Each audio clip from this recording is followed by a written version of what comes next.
নমস্কাৰ। গঠনৰ এটা বিশেষ অনুষ্ঠানলৈ আপোনালোকক আদৰণি জনাইছো।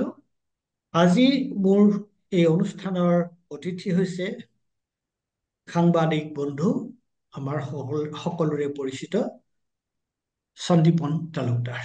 সন্দীপন, তোমাক এই অনুষ্ঠানলৈ আদৰণি জনাইছো। আজি আমি ধন্যবাদ। বিগত অসমত যে হৈ গ'ল বিধানসভাৰ যি উপনিৰ্বাচন হৈ গ'ল, সেই উপনিৰ্বাচনৰ ফলাফল আৰু সেই উপনিৰ্বাচনৰ ৰাজনৈতিক তাৰ যিটো ফল আউট হ'ব, তাৰ ৰাজনৈতিক এইটোক লৈ ইয়াৰ পিছত যি ৰাজনৈতিক কৰ্ম বা তাৰ ৰাজনৈতিক প্ৰভাৱ বা তাৰ ৰাজনৈতিক ৰিপাৰ্কেশ্যন প্ৰতিক্ৰিয়া কেনেকুৱা ধৰণৰ হ'ব, সেই কথাটো আলোচনা কৰিব বিচাৰিছো। হয়। গতিকে প্ৰথমতে মই তোমাৰ পৰা জানিব বিচাৰিছো যে অসমত যিটো উপনিৰ্বাচন হ'ল, এই উপনিৰ্বাচনত হয় এইকেইটা গোটেইকেইটা চিট চামগুৰিটোক বাদ দি বাকী গোটেইকেইটা চিট বিজেপি মিত্ৰজোঁটৰ আসন আছিলে, কিন্তু চামগুৰিটো বিজেপি মিত্ৰজোঁটৰ নাছিলে, এইটো কংগ্ৰেছৰ আছিল। গতিকে তাৰ যিটো ভোটৰ যিটো পাৰ্চেণ্টেজ, এই সন্দৰ্ভত তোমাৰ মতামতটো কেনেকুৱা? হয়, আপুনি চামগুৰিৰ বিষয়ে সুধিছে আৰু মই চামগুৰিৰ কথা লৈ পেলাই আহ, উপনিৰ্বাচনত যিটো দেখা পোৱা গ'ল না বাকী বিৰোধী বিলাকতো ৰাজনীতি। বাকী বাকী বাক হয়, নহয়, সেইটোলৈ আমি আহিম পিছত। মানে হয়, ভোটৰ যিটো পাৰ্চেণ্টেজ, মানে হয়, তেওঁলোকে আগত যেতিয়া নিৰ্বাচন হৈছিল তাত আৰু এতিয়া যে উপনিৰ্বাচন হ'ল, উপনিৰ্বাচনৰ সময়ত উম। তেওঁলোকৰ কোনে কিমান ভোট পালে, তেওঁলোকৰ পাৰফৰ্মেন্সটো আগতকে বেয়া হ'ল নে ভাল হ'ল নে কি হ'ল?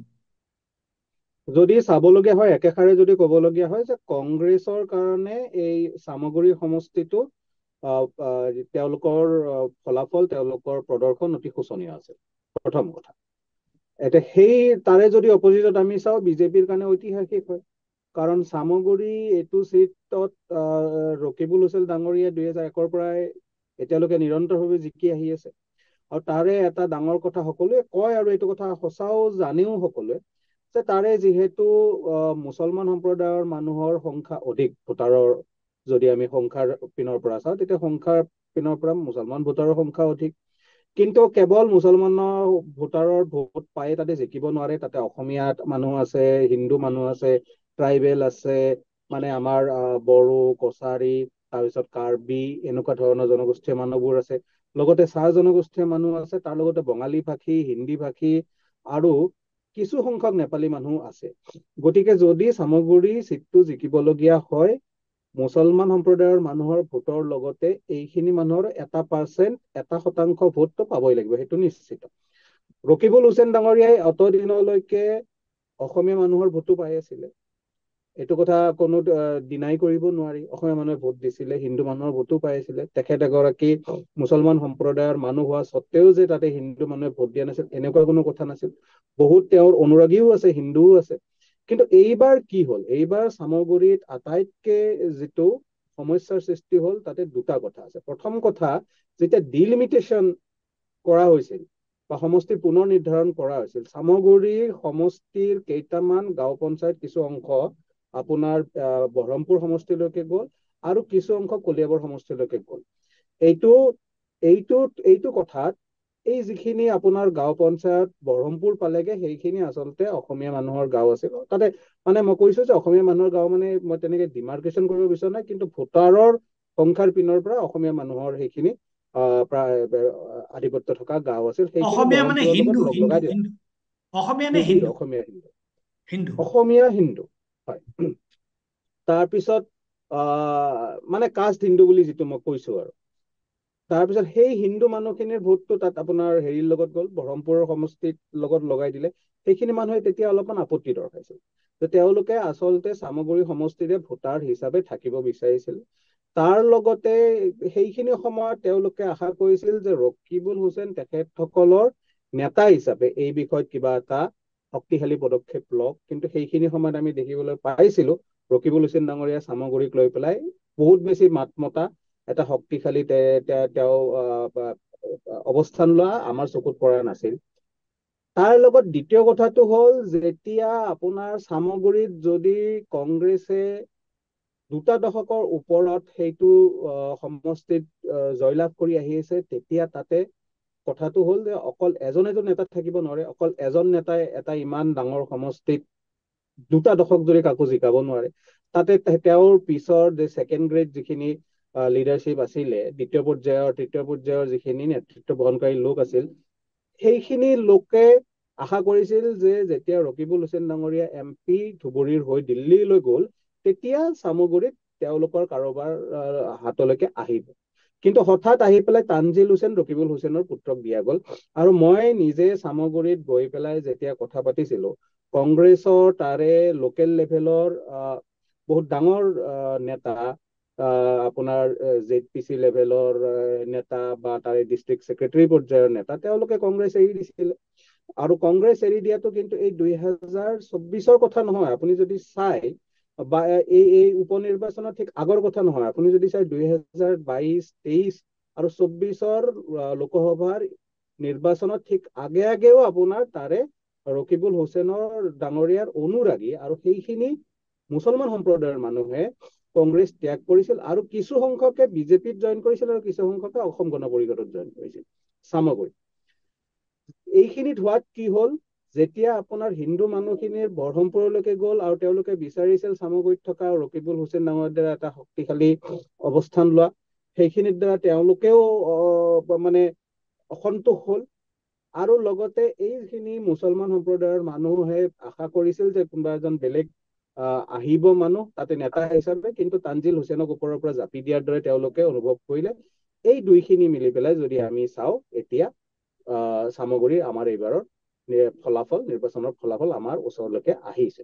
ইমান ডাঙৰ ব্যৱধানত জয়লাভ ডিপলু ৰঞ্জন শৰ্মা ডাঙৰীয়াই কৰিব নোৱাৰিলেহেঁতেন যদি তাতে মুছলমান ভোটাৰৰ এটা অংশই, এটা ছিগনিফিকেণ্ট অংশই যদি বিজেপিক ভোট নকৰিলেহেঁতেন। কৰিছে। আৰু তাৰ লগতে আৰু এটা কথা অতি গুৰুত্বপূৰ্ণ মনত ৰাখিব লাগে যে চামগুৰি সমষ্টিৰ পৰা এসময়ত অগপৰ অতুল শৰ্মা ডাঙৰীয়া MLA হৈ আহিছিলে। আৰু অসম গণ পৰিষদৰ তাৰমানে আগৰ পৰাই তাত এটা নেটৱৰ্ক, তাত এটা সংগঠনৰ এটা নেটৱৰ্ক আছিলে।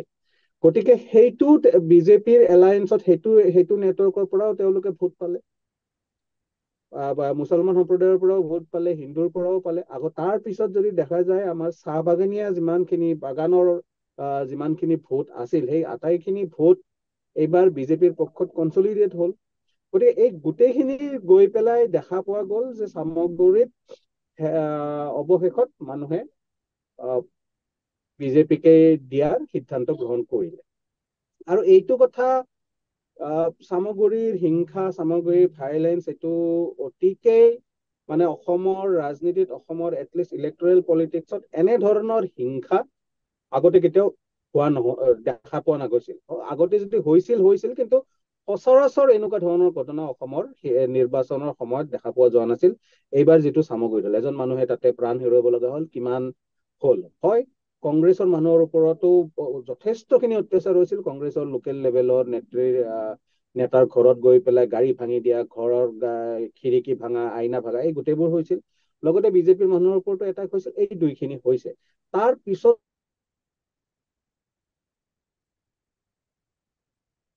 অনুভৱ হৈছিল যে চামগুৰি হয়তো এইবাৰ এটা বেলেগ ফলাফল দেখুৱাব পাৰে।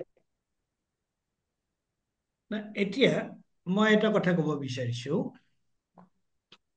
তুমি শুনিছা? মোৰ কথা শুনিছা? মই শুনি আছো, হয়। মই ক'ব বিচাৰিছো কি যে তাৰ মানে এইটো এটা কথা যে বিজেপি আমি জানো, বিজেপি যেতিয়া নিৰ্বাচনত নামে কেনেকুৱা ধৰণে তেওঁলোকে প্ৰস্তুত। তো বিজেপিৰ এটা সৰ্বধা প্ৰস্তুতি, এগ্ৰেছিভ এটা ইলেকশ্যন কেম্পেইন।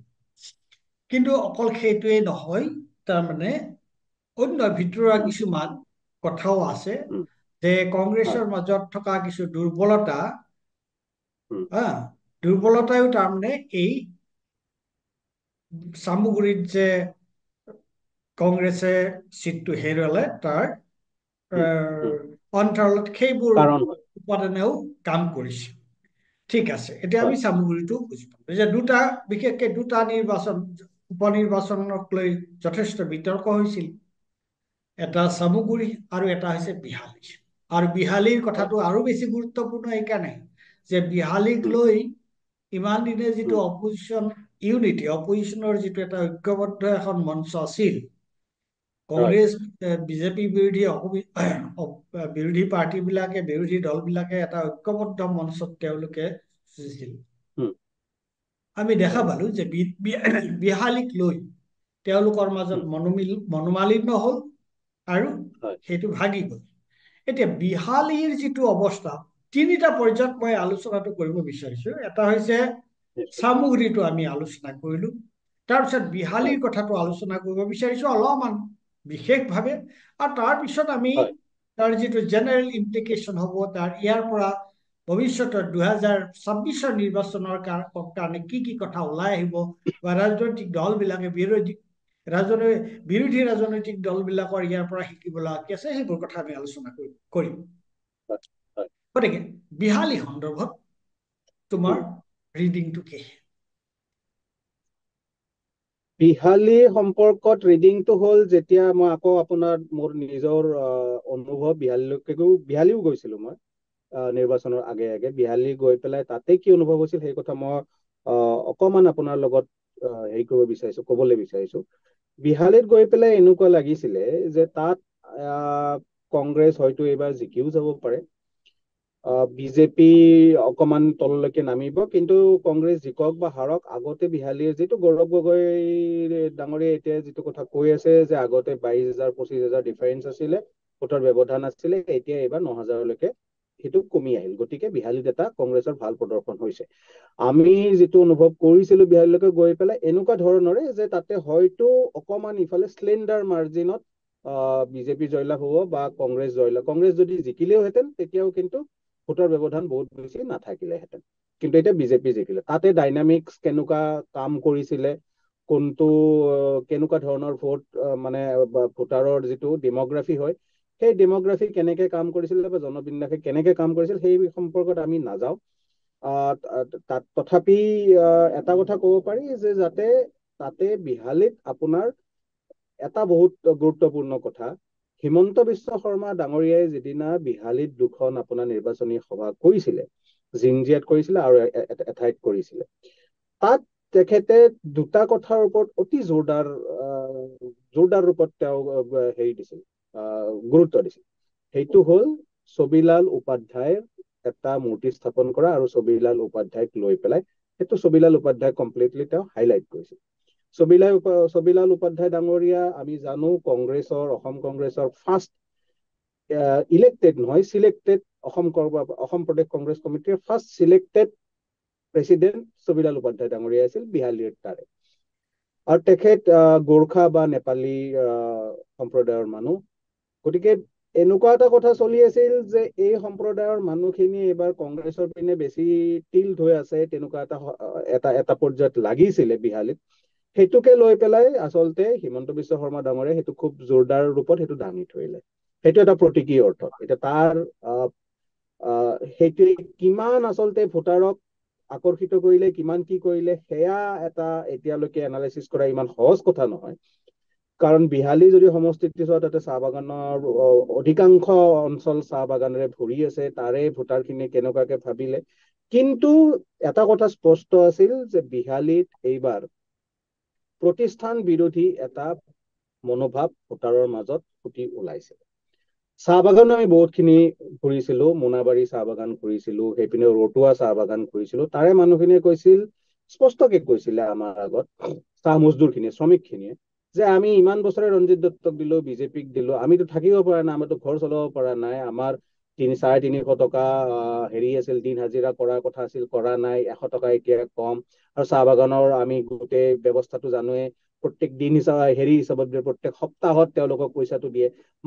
বহুতক যদি আজিৰ দিনত 2024 আজিৰ দিনত যেতিয়া চন্দ্ৰ সূৰ্য আৰু কলৈকে মানুহে মহাকাশযান পঠিয়াইছে, সেইখিনি সময়ত আপুনি যদি অসমৰ যিকোনো এখন চাহ বাগানৰ মাজলৈ গৈ এজন শ্ৰমিকক সোধে যে আপোনাৰ মাহিলী আয় কিমান, তাৰমানে মান্থলি ইনকাম কিমান, বহুতে ক'ব কি আমি নাজানো। তেওঁলোকে ক'ব যে সপ্তাহত কিমান হেৰি কৰে, কামাই কৰে। তেতিয়া ক'বগে সপ্তাহত আমি 800, 900, 1000 টকাত কম কামাই কৰে। 1000 টকা যদি কামাই কৰে, একমাহত 4000 পৰা 5000 টকা। আৰু লগতে চাহ বাগানৰ তৰফৰ পৰা কিবা কিছুমানক কোৱাৰ্টাৰ দিয়ে। তাতেও দুটা প্ৰথা আছে। এটা ফাল্টু বুলি কয়, ফাল্টু মানে যিখিনি পাৰ্মানেণ্ট ৱৰ্কাৰ নহয়, আৰু যিখিনি পাৰ্মানেণ্ট বুলি কয়। আকৌ তাৰে লগত মেডিকেল আৰু আপোনাৰ শিক্ষা আৰু স্বাস্থ্যৰ কি অৱস্থা আমি সকলোৱে জানো। এনেকুৱা ধৰণৰ কণ্ডিশ্যন। তাতে তেওঁলোকে কৈছিলে যে একোতো কৰিব নোৱাৰিলে, ৰঞ্জিত দত্তক ইমান দিলো, কিন্তু তথাপি আমাৰতো লাইফৰ জীৱন ধাৰণৰ কোনো উন্নতি নহল, গতিকে এবাৰ আমি নিদিও, অতিষ্ঠ হৈছো। এইটো কথা স্পষ্ট আছিলে। এতিয়া সেই কথাখিনিয়ে কিমানখিনি ভোটাৰক প্ৰতিষ্ঠান বিৰোধী ভোট তেওঁলোকে দিয়াৰ কাৰণে উদ্বুদ্ধ কৰিলে, সেয়া হেৰি কৰা, এটা কোৱান্টিফাই কৰা ইমান সহজ কথা নহয়। দ্বিতীয়তে আছিলে আপোনাৰ, যদি চাওঁ বিহালী সমষ্টিত আপোনাৰ এই সংক্ৰান্তত কথা এটা ক'ব লাগিব, কাৰণ তাৰে কংগ্ৰেছৰ নেতাইও কথা কৈছিল আৰু সাধাৰণ মানুহেও কথা কৈছিল। চতিয়া সমষ্টিৰ বিধায়ক বিজেপিৰ পদ্ম হাজৰিকা তাত আছিলে, আৰু তাৰে যিখিনি সংখ্যালঘু বা মুছলিম যিখিনি ভোটাৰ আছিল, তেওঁলোকক ধমকি দিয়া, উচতনি দিয়া, এইবোৰ কাৰ্য কৰাৰ এটা হেৰি আহিছিলে, এলিগেশ্যন এটা আহিছিলে, কংগ্ৰেছে এলিগেশ্যন এটা আনিছিলে।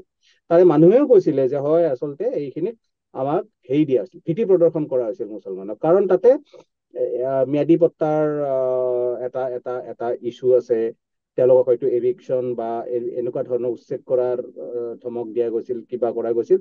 গতিকে সেইখিনিৰ পৰাও আমি এটা এটা এটা এটা কথা বুজিব পাৰো যে সঁচাকে বিজেপি আচলতে এইবাৰ বিহালীত অকমান ভয় খাই আছিলে যে বিহালীটো তেওঁলোকে লুজ কৰিব নেকি। সেইকাৰণে গৈ পেলাই ইমানবোৰ মন্ত্ৰী বিধায়ক বিহালীত আমি দেখিবলৈ পাইছিলো। সেইকাৰণে গৈ পেলাই হয়তো এনেকে মুছলমানকো ভোটাৰকো যদি এইটো যদি এলিগেশ্যন যদি সঁচা হয়, তেতিয়াহ'লে এইটো কাৰণতে চাগে এই নিজৰ ভয়টোৰ কাৰণে চাগে পদ্ম হাজৰিকাৰ জৰিয়তে এটা ভয় প্ৰদৰ্শন কৰা হ'ল। এতিয়া কিমান ভয় প্ৰদৰ্শন কৰা হৈছিল, কিমান দূৰ সঁচা, কিমান মিছা, বা কিমানখিনিলৈকে সেইটো হৈছিল, সেইটো আমাৰ ওচৰত কোনো তথ্য নাই। এই মানুহৰ কথা, কংগ্ৰেছৰ হেৰিৰ কথা, কিন্তু মিছা বুলিও এইটো দলিয়াই দিব পৰা নাযায়। যি হওক, এতিয়া তাৰপিছত আমি প্ৰদৰ্শনটো দেখিলো বিহালীত কি হ'ল। বহুত বেছি ব্যৱধানত নাহাৰি। কথাটো হ'ল, যদি বিহালীত এইবাৰ ইউনাইটেড অপজিশ্যনৰ এজন কেণ্ডিডেট হ'লহেঁতেন, মই কৈছো ইউনাইটেড অপজিশ্যন মানে বিৰোধীৰ উমৈহতীয়া যদি প্ৰাৰ্থী এজন হ'লহেঁতেন, তেতিয়াহ'লে বিহালী সমষ্টিটো এইবাৰ বিজেপিৰ হাতৰ পৰা ওলাই আহিলহেঁতেন, আৰু সিয়ে 2026 পুনৰ মানে 2026 এইবাৰ যদি জিকিলেহেঁতেন, পুনৰ সেইটো বিৰোধীৰ হাতলৈকে অহাটো সুনিশ্চিত কৰিলে। এতিয়া সেইটো ঠিকে আছে, কিন্তু ঘটনাটো হৈছে বিৰোধীৰ উমৈহতীয়া মানে কোন? বিৰোধীৰ উমৈহতীয়া মানে বামপন্থী দলৰ প্ৰতিনিধি নে কংগ্ৰেছৰ প্ৰতিনিধি? সেইটো আটাইতকৈ ডাঙৰ প্ৰশ্ন আৰু ডাঙৰ সমস্যা আজিৰ দিনত তাৰ অসমত এটা সৃষ্টি হৈছে। অবজেক্টিভ এটা এনালিচিছ আছে, সেইকাৰণে মই তোমাক কৈছো। অবজেক্টিভ এনালাইচিছ আছে। অবজেক্টিভ এনালাইচিছ যিটো এতিয়া কংগ্ৰেছৰ পিনৰ পৰা কোৱা হৈ আছে যে আচলতে ভোটত কংগ্ৰেছে কি কৰিছে, কংগ্ৰেছে কি কৰিছে সেইটো আমি জানিব নিবিচাৰো, আৰু বামপন্থী বা অন্যান্য বিৰোধীসকলে কি কৈছে সেইটো আমি জানিব নিবিচাৰো। সেইটো আমি সকলোৱে জানে। কিন্তু এজন ইণ্ডিপেণ্ডেণ্ট, এজন অবজাৰ্ভাৰ হিচাপে তুমি নিজে কি ভাবা, বা তোমাৰ কি উপলব্ধি, সেইটো বস্তু লাগে। মোৰ উপলব্ধিটো হ'ল যে আপুনি কোনে কি কৈছে যদি আপুনি কোৱাৰ দৰে বাদ দিও এই মুহূৰ্তত, যদি প্ৰথমৰ পৰা যদি কাৰণে আমি যেতিয়া সেইটো কথা আমি এতিয়া কোনে কি কৈছে সেইটো আমি চব জানো, that is in public domain. গতিকে সেইটো আমি সেইটো ক'লে আমি নকওঁ, কিন্তু তোমাৰ নিজস্ব উপলব্ধি। ইণ্ডিপেণ্ডেণ্ট যদি এনালাইচিছ কৰিব যাবলগীয়া হয়, তেতিয়া মই আকৌ অকমান আগলৈকে ঘূৰি যাম, যেতিয়া লোকসভা নিৰ্বাচনৰ পাছত এইটো চিয়ৰ হৈ গৈছিল যে বিহালীত এইবাৰ উপ নিৰ্বাচন হ'ব, তেতিয়াই এটা কুচকাৱাজ আৰম্ভ হৈছিল, যিখিনি আমি জানো, সকলোৱে জানে যে এইবাৰ প্ৰাৰ্থী কেনেকুৱা হ'ব, কি নহ'ব। কাৰণ যোৱাবাৰ নিৰ্বাচনত যিটো উমৈহতীয়া প্ৰাৰ্থী আছিল, সেই প্ৰাৰ্থীত্ব বাওঁপন্থী দলক দিয়া গৈছিল, আৰু তাৰ প্ৰদৰ্শন আমি সকলোৱে জানো, সেইটো বাদ দিলো। তাৰ পিছত আৰম্ভ হোৱাৰ পিছত এনেকুৱা এটা পৰ্যায়লৈকে গ'ল যে অসম প্ৰদেশ কংগ্ৰেছ কমিটিৰ সভাপতিৰো সেইখিনি সময়ত এটা উৎসাহজনক হেৰি দেখা পোৱা গৈছিল, অৱস্থান দেখা পোৱা গৈছিল যে এইটো আমি এইবাৰ হেৰিক দিম, এলায়েন্সক দিয়াৰ এটা তেওঁৰ পৰা এটা ইংগিত পোৱা গৈছিল। সেই ইংগিতটো গ'ল, সেই ইংগিতটো যোৱাৰ পিছত বাওঁপন্থী দলটোৱে তাতে কিবা কিবি কাম আৰম্ভ কৰিলে, যিখিনি হেৰি তাৰপিছত আকৌ এখন মিটিং হ'ল জিতেন্দ্ৰ সিং ডাঙৰীয়াৰ হেৰিত উপস্থিতিত। সেই মিটিঙত ক'লে যে 5জনীয়া এখন কমিটি, সেই কমিটিয়ে যিটো ৰিকমেণ্ডেশ্যন কৰে, সেই ৰিকমেণ্ডেশ্যনটো আছিলে সন্দীপন বাওঁপন্থৰ সন্দীপন সেইবোৰ কথাও everything is in public domain. ঘটনাটো হৈছে কি যে কি পৰিস্থিতিত কি হ'ল সেইটো আমি জানো, কিয় তেওঁলোকৰ মাজত ভাঙোনটো আহিল সেই কথাটো আমি জানো। কিন্তু মই এইটো জানিব বিচাৰিছো যে বিহালীত ইমান দিনে ৰঞ্জিত দত্তই সেইখন আসন তাৰ পৰা নিৰ্বাচিত হৈ আহি আছে। আৰু এটা গুৰুত্বপূৰ্ণ কথা কৈছে, মই ভাবো যে এইটো এটা অত্যন্ত গুৰুত্বপূৰ্ণ কথা, যে বিজেপিয়ে যিমানেই উপঢৌকন নিদিয়ক কিয়, যিয়ে পইচা নিদিয়ক কিয়, যিয়েই নকওক কিয়, কাৰণ তেওঁলোকে যিখিনি পইচা দিয়ে বা যিখিনি তেওঁলোকৰ আঁচনি আছে সেইখিনিৰে সাধাৰণ মানুহৰ জীৱন জীৱিকাত বৰ বিশেষ কোনো পাৰ্থক্য নহয়। গতিকে ইমান দিন তাত ৰঞ্জিত দত্ত আছে, অথচ তেওঁলোকৰ চাহ বাগানৰ মানুহৰ জীৱনত তাৰ কোনো প্ৰভাৱ পৰা নাই। গতিকে তেওঁলোকে এইবাৰ মন বান্ধিছে যে তেওঁলোকে এটা পৰিৱৰ্তনৰ সপক্ষে তেওঁলোকে ভোট দিব। হয়নে কথাটো? হয়। হয়। তেনেকুৱা এটা পৰিস্থিতিত পৰিৱৰ্তনৰ সপক্ষে ভোট দিয়াৰ সময়ত কিন্তু কাক ভোট দিব সেইটো এটা গুৰুত্ব। গতিকে সেই হিচাপত যিটো মূল যিটো বিৰোধী দল আৰু কংগ্ৰেছৰ মাজত যিটো বিভাজন হৈছে, হা, সেই বিভাজনটোৰ মূল কথাটোৱে হৈছে কেণ্ডিডেট কোন, হয়নে? প্ৰথম হয় কথা কোন পাৰ্টিৰ হ'ব সেইটো আছেই, তাৰ উপৰিও বিজেপিৰ লগত এঘৰি যুঁজ দিব পাৰা বা যুঁজি জয়ী হ'ব পাৰা প্ৰাৰ্থী কোন।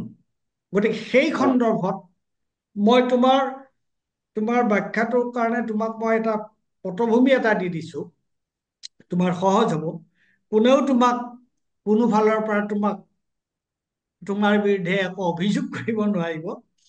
গতিকে সেই সন্দৰ্ভত তুমি সেই সন্দৰ্ভত যদি ক'ব বিচাৰো তেনেহ'লে ভুল সকলোৰে আছে, সকলোৰে অলপ অলপ ভুল চবতে আছে। ভুল আপোনাৰ প্ৰথমতেই সেইটো কাৰণে মই কৈছো যে একচুৱেলি এই গোটেই আমাৰ অপজিশ্যন, ইউনাইটেড অপজিশ্যন কমপ্লিট ফেইলিউৰ হ'ল যে এইটো আচলতে কাৰ তাত কেণ্ডিডেট যাব। নমিনেশ্যন দিয়াৰ আগমুহূৰ্তলৈকে এইটো চিয়ৰেই নহ'ল কোন হ'ব কি নহ'ব এই গোটেইখিনি। ঠিক আছে, মই মানিছো যদি কংগ্ৰেছকে এইটো হেৰি দিব লগা আছিল, কেণ্ডিডেট দিব লগা আছিল, প্ৰথমৰ পৰাই গোটেই বৈঠকটো বহুত কেইখন হৈছিল, প্ৰথমৰ পৰাই এইটো গোটেইটো কৰি পেলাই যে আচলতে কংগ্ৰেছে যদি উমৈহতীয়া কেণ্ডিডেট হিচাপে তাতে হয় তেতিয়াহ'লে ইমানখিনি ভোট পোৱাৰ সম্ভাৱনা আছে, আৰু যদি কংগ্ৰেছক নিদি পেলাই তাৰে এলায়েন্স লেফ্ট পাৰ্টিক দিয়া যায় তেতিয়াহ'লে সম্ভাৱনা আছে যে এইখিনি পোৱা। গতিকে যদি চিটটো আমি যদি জিকিব বিচাৰো তেতিয়াহ'লে কাৰ পিনে হেৰিটো বেছি ভাৰী আছে সেই হিচাপত ডিচিশ্যন ল'ব লাগে। এইটোতো কথা এইটো হোৱা নাছিলে। এইটো স্পষ্ট, এইটো মই ভাল পাইছো যে তুমি আচল পইণ্টলৈ আহিছা, যে প্ৰশ্নটো হৈছে যদিহে বিহালীক লৈ যে য'ত এটা এনেকুৱা ধৰণৰ এটা পৰিৱেশ এটা হৈ আছে য'ত অলপ চেষ্টা কৰিলে তেওঁলোকে অলপ নহয়, তেওঁলোকে যদি ভালকৈ চেষ্টা কৰিলেহেঁতেন তেতিয়াহ'লে ওলাই গ'ল তেওঁলোকে চিটটো তেওঁলোকে পালেহেঁতেন। গতিকে নিশ্চিত। প্ৰথম কথাটো হৈছে যে যিহেতু তেওঁলোকৰ মাজত চিটটো তাত এটা প্ৰতিষ্ঠান বিৰোধী এটা ঢৌ এটা আছে, আৰু গোটেই কথাটো নিৰ্ভৰ কৰিছে তাত আগতেও বামপন্থী দলক উমৈহতীয়া কেণ্ডিডেট হিচাপে দিয়া হ'ল। গতিকে এইবাৰ পৰিৱেশ এটা আছে, কিন্তু তাৰ কাৰণে কেণ্ডিডেটজনো প্ৰাৰ্থীজনো অত্যন্ত গুৰুত্বপূৰ্ণ কথা। গতিকে তুমি ক'ব বিচাৰিছা সেই বস্তুটো কি কাৰণে তেওঁলোকে ঐক্যমতত উপনীত হ'ব নোৱাৰিলে, হয়নে? তুমি নোৱাৰিল। তাৰ হয় কাৰণে তুমি ক'ব বিচাৰিছা যে তাৰ কাৰণে কংগ্ৰেছ আৰু লগতে বামপন্থী বা অন্য যিকেইটা বিৰোধী দল গোটেইকেইটাই দায়ী, হয়নে বাৰু? হয় হয় নিশ্চিত। বামপন্থী লগতে জাতীয়তাবাদী যিকেইটা দল নেশ্যনেলিষ্ট আছে। যিকেইটা ফ'ৰ্চ আছে, ৰিজনেল আঞ্চলিক জাতীয়তাবাদী যিকেইটা দল আছে, গোটেইখিনিৰে এটা ফেইলিউৰ হ'ল। এইটো এটা এটা কালেক্টিভ ফেইলিউৰ গতিকে হ'ল। তাৰমানে গতিকে এইটো আমি হ'ল আমি এতিয়া তেনেহলে আমি এই সিদ্ধান্তলৈ আহিব পাৰো, এইটো আৰু বেছি দীঘল কৰি ৰাখিব নিবিচাৰো। আমি এই সিদ্ধান্তলৈ আহিব পাৰো যে এটা বিশেষ পৰিস্থিতি থকা স্বত্বেও, ভোটাৰৰ ক্ষোভ থকা স্বত্বেও, বিৰোধী ঐক্য নোহোৱা কাৰণেই বিহালীৰ যিটো আসন, হেৰুৱালে বিহালীৰ আসনখন বিৰোধীয়ে হেৰুৱালে। হেৰুৱালে এতিয়া নিশ্চিত হেৰুৱালে। নিশ্চিত। এতিয়া আমাৰ প্ৰশ্নটো হৈছে যে দুখন ৰাজ্যত নিৰ্বাচন হৈ গ'ল, এখন মহাৰাষ্ট্ৰ ইয়াতে আৰু এটা এখন, এটা যদি অনুমতি দিয়ে, মই জাষ্ট এটা পইণ্ট, এটা কথা উনুকিয়াব বিচাৰিছো। Please please. এটা পইণ্ট। এতিয়া আপোনাৰ এটা কথা, চামগুৰিত কংগ্ৰেছৰ মাজত কি গণ্ডগোল হ'ল, কি আছিল, কি বিবাদ আছিল, আমি স্পষ্টভাৱে দেখিবলৈ পাৰিছো, আৰু যাৰ কাৰণে কংগ্ৰেছে এইবাৰ ভুগিলো, সেইটো কথা আমি দেখিলো। কিন্তু এটা যিটো বিষয় উত্থাপিত হৈছিল, চামগুৰিতো উত্থাপিত হৈছিল, বিহালীতো উত্থাপিত হৈছিল, যে ডাইনেষ্টি পলিটিক্স। ৰকিবুল হুছেইন ডাঙৰীয়া দেউতাকো তাৰে বিধায়ক আছিল, ৰকিবুল হুছেইন ডাঙৰীয়া হ'ল, এতিয়া তেওঁৰ পুতেকো হ'ব, ডাইনেষ্টি পলিটিক্স হ'ব নালাগে। এইটো এটা কথা উত্থাপন কৰা গৈছিল আপোনাৰ বিজেপি বা NDAৰ পিনৰ পৰা। বিজেপি আমাৰ মুখ্যমন্ত্ৰী ডাঙৰীয়া সেই কথা বাৰে বাৰে উত্থাপন কৰিছিল। ঠিক আছে, ভাল কথা, ডাইনেষ্টি পলিটিক্স হ'ব নালাগে। বা সেই ক্ষেত্ৰত গৌৰৱ গগৈকো তেখেতে হেৰি কৰিছিলে, টাৰ্গেট কৰিছিলে যে বিহালীলৈ গৈ পেলাই এজন চকীদাৰৰ ল'ৰা দিগন্ত ঘাটল, মোৰ ভাৰ্চন নহয়, মুখ্যমন্ত্ৰীয়ে কৈছিলে যে দিগন্ত ঘাটল তেনেকুৱা বহুত উইক ছেকশ্যনৰ মানুহ, তেওঁ ঘৰুৱাবৰ কাৰণে ৰাজপুত্ৰ আহি পেলাই তাত ৰখা, সেইটো এটা সেই কথা কৈছিলে। মই এতিয়া সুধিব বিচাৰিছো, বঙাইগাঁও যিটো সমষ্টি, 40 বছৰৰ ওপৰ ফণীভূষণ চৌধুৰী তাৰে বিধায়ক, আৰু ফণীভূষণ চৌধুৰী ডাঙৰীয়া যেতিয়া MP হ'ল, এতিয়া আহি পেলাই তেখেতৰ পত্নী তাৰে বিধায়ক হৈ আহিল। সেই ক্ষেত্ৰত এইটো ডাইনেষ্টি পলিটিক্স হ'বনে নহ'ব? 1983 চনতো ফণীভূষণ চৌধুৰী হৈছিলে। গতিকে এতিয়া প্ৰশ্নটো হৈছে কি যে এই যুক্তিটো নাখাতে। এই যুক্তিটো একচুৱেলি আমি ডাইনেষ্টিক পলিটিক্সৰ বিৰুদ্ধে, এইটো ফণীভূষণেই কৰক বা ৰকিবুল হুছেইন, আমি সেইটোৰ পক্ষে নাই। নিশ্চিত এতিয়া আমি নেক্সট বস্তুটোলৈ যাব বিচাৰিছো। ঘটনাটো হৈছে কি যে এটা কথা স্পষ্ট ওলাই আহিছে, মই সেইকাৰণে ঝাৰখণ্ড আৰু মহাৰাষ্ট্ৰ নিৰ্বাচনৰ কথালৈ আহিছিলো। মহাৰাষ্ট্ৰৰ নিৰ্বাচনৰ কথাটো, মহাৰাষ্ট্ৰত যি হাৰত বিজেপিয়ে নিৰ্বাচনত জিকিল মহাজ্যোতি, এইটো কোনো ৰাজনৈতিক বিশ্লেষকে এইটো কথা বিশ্লেষণ কৰি উলিয়াব পৰা নাই যে যিটো হাৰত হ'ল, এইটো এটা এইটো এটা সকলোৰে কাৰণে এইটো এটা বিস্ময়, এইটো এটা এতিয়ালৈকে তাৰ ব্যাখ্যাই উলিয়াব পৰা নাই। এটা ব্যাখ্যা সকলোৱে উলিয়াইছে, এইটো হৈছে যে এই যিটো কয় সকলোৱে চাম দাম দণ্ড ভেদ, যে যিকোনো প্ৰকাৰে মহাৰাষ্ট্ৰত ক্ষমতালৈ আহিবই লাগিব বিজেপি, এইখন হৈছে ফাইনেন্সিয়েল কেপিটেল, সেইটোৱে এটা ব্যাখ্যা হিচাপে এতিয়ালৈকে ওলাইছে। বাকী কিন্তু অন্য কোন ব্যাখ্যা ওলোৱা। তাৰ বিপৰীতে আমি যদি দেখো, ঝাৰখণ্ডত কিন্তু এটা অপজিশ্যনৰ ভাল ইউনিটি এটা হৈছে, হয়নে? তাত আৰু হৈছে। অথচ কথা আছিলে যে মহাৰাষ্ট্ৰতে হয়তো বিজেপি হাৰিব পাৰে, কিন্তু ঝাৰখণ্ডত প্ৰতিষ্ঠান বিৰোধী ঢৌ থকাৰ কাৰণে মানে এইটো ইণ্ডিয়া এলায়েন্সৰ অলপমান মুস্কিল হ'ব পাৰে। কিন্তু তাৰ ঠিক বিপৰীত আমি কথাটো দেখা পালো যে তেওঁলোকৰ মাজত থকা যিটো ইউনিটি, সেই ইউনিটিটো টিকে টিকে ৰখাৰ কাৰণে এই বস্তুটো তেওঁলোকে তাত কৰিব। এতিয়া আমি আমাৰ আলোচনাটো আৰু বৰ বেছি দীঘল কৰি ৰাখিব নিবিচাৰো। মই এটা কথা, সেইটো হৈছে এই যিটো তুমি গ্ৰাউণ্ড ৰিয়েলিটিৰ কথা কৈছা, গ্ৰাছ ৰুট মানে হয় তৃণমূল পৰ্যায়ৰ ৰাজনীতিত কি ধৰণৰ হৈ আছে, কি ধৰণৰ কথা চলি আছে, সেইবোৰ কথা আমি দেখিছো। তাত মানুহৰ মাজত কি ক্ষোভ আছে সেই কথাটো দেখিছো। আৰু এতিয়া আমাৰ দেশখনত কিটো হৈ আছে সেইটো আমি দেখিছো, যে দেশখনত আজি আদানীক লৈ কি এটা অৱস্থা হৈছে। আদানীৰ অৱস্থাটো কি হৈছে আমি সেইটো দেখা পাইছো, যে সমগ্ৰ বিশ্বতে হৈ গৈছে, দেশত সমগ্ৰ নাই এতিয়া। বিশ্বতে হৈ গৈছে, যে এইটো তোমাৰ কি বুলি কয়, আজি অমুকক জেলত ভৰাই দিয়ে, তমুকক জেলত ভৰাই দিয়ে, সামান্য সন্দেহ। আদানীৰ বিৰুদ্ধে ইমান প্ৰমাণ থকাৰ পিছতো আদানীৰ একো নহয়। ২ নম্বৰ, মহাৰাষ্ট্ৰৰ নিৰ্বাচনটো কি হলে সেইটো দেখা পালো। ৩ নম্বৰ, মণিপুৰত কি হৈ আছে আমি সেইটো দেখা পাইছো।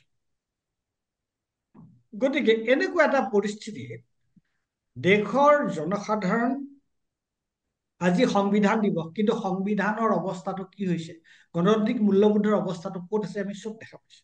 গতিকে এনেকুৱা অৱস্থা তুমি যে অপজিশ্যন যিটো অসমৰ ক্ষেত্ৰত যদি মই কওঁ যে অপজিশ্যনৰ যিটো এই যে বিহালীক লৈ অপজিশ্যনৰ মাজৰ যিটো ঐক্য যিটো ভংগ হ'ল, আৰু এবছৰ আমাৰ আছে মাত্ৰ ২০২৬ নিৰ্বাচনলৈ।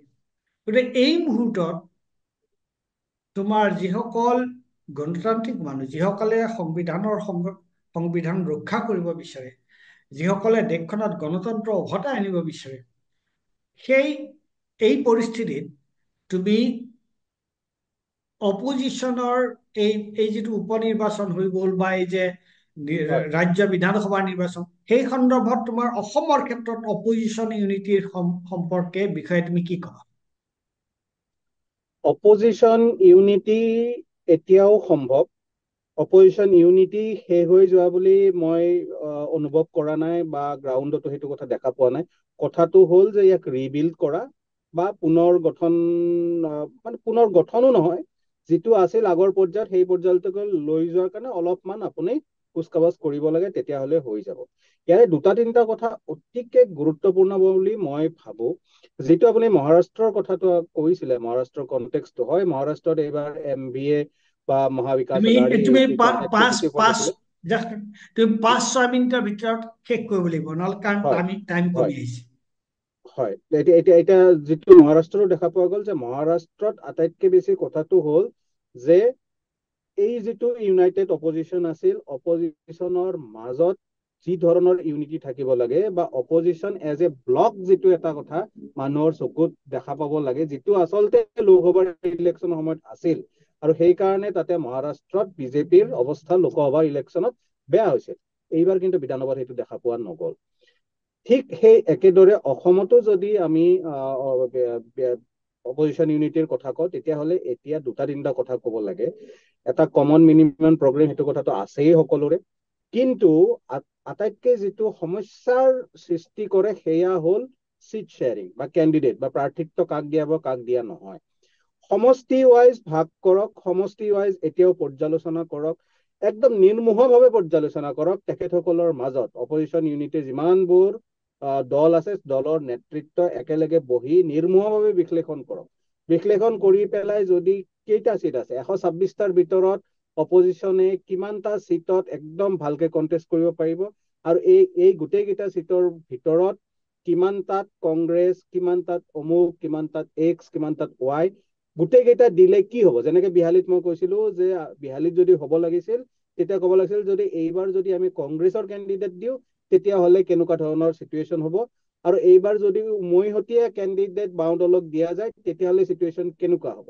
সেই দুটা চিটুৱেশ্যন যদি অধ্যয়ন কৰা যায়, আৰু সেই অধ্যয়নৰ ফলত নিৰ্মোহভাৱে অধ্যয়ন কৰিব লাগিব, কৰি পেলাই যদি এইটো কথা ওলায় যে অমুকক দিব লাগে, কংগ্ৰেছক দিব লাগে, ঠিক আছে কংগ্ৰেছক দিয়া, আৰু যদি এইটো ওলাই যে বেলেগক দিব লাগে তেতিয়া বেলেগক দিয়া। এতিয়াও আছে ১২৬টা সমষ্টিৰ, কিমানটা সমষ্টিত বিৰোধী জিকিব আজিৰ দিনত নিৰ্বাচন হলে, আৰু কিমানটা সমষ্টিত ২০২৬লৈকে জিকাৰ সম্ভাৱনা বেছি, আৰু কিমানটা সমষ্টিত আচলতে মানে ফাইটটো দিব পাৰিব। এইখিনি পৰ্যালোচনা কৰি তেনেধৰণৰ নিৰ্মোহভাৱে গ্ৰাউণ্ডৰ পৰা মানে তৃণমূল পৰ্যায়ৰ পৰা তেওঁলোকে ডেটা আনক, তেওঁলোকে এটা জৰীপ কৰি পেলাই এটা হেৰি উলিয়াওক, আৰু তাৰ পিছত সেইটো সিদ্ধান্তলৈকে আহক, এটা উমৈহতীয়াভাৱে সিদ্ধান্তলৈকে আহক যে আমি কেনেকে আগবাঢ়িম।